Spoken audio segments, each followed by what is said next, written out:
Hey guys, good morning. তোমরা সব কেমন আছো? তো আশা করি ভালোই আছো। তো তোমাদেরকে একটা নতুন ব্লগে আবার স্বাগতম জানাই। তো আমি আজকে উঠেছি সকাল 5টার সময়। তো বাবা এসেই ডাকলো যে আয় বেসনগুলো তুলে নিবি, কারণ বেসনগুলো পুঁততে হবে। 5 গুণা বেসন আমরা সকাল থেকে তুলে নিয়েছি। তো এটা মুড়ি এখন কাজ করছি মুড়ি খেয়ে। তো সকাল 5টার সময় যখন মাঠ গেলাম তখন দেখছি আজকে সেই গোটা বেচারে সরাল নেমেছিল। সেই আগের ব্লগে তোমাদেরকে বলেছিলাম যে সরালের মাংস খাবো, তো সেটা তো খাওয়া হয়নি, সেটা অন্য ছেড়ে দিয়েছে। তো বাস উঠে পালিয়ে গেছে। আর এই বেসনগুলো যেগুলো ভরছি এগুলো তুলতে মাত্র 1 ঘন্টা সময় লাগলো। তো 6টার সময় এলাম, মিনিটটা জুড়লাম। তো বেসনগুলো ভালো করে একবার গুঁড়াটা ধুয়ে দিলাম যাতে ভারী অল্প হয়, কারণ এটা বয়ে অনেক দূর নিয়ে যেতে হবে বাঁকে করে। তো আমি তো এবার মাঠে দিয়ে চলে যাব। তো বাবা এখন আসেনি, কারণ বাবা সমিতিতে দুধ দেবে তারপরে আসবে।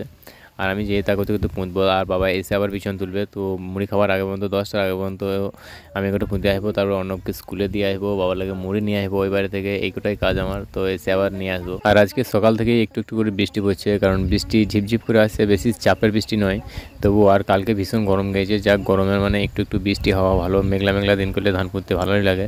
আর কালকে যা দিন গিয়েছে, ভ্যাবসা দিন, কঠিন দিন, কালকে নাকে মুখে জলে সব এক হয়ে গেছে।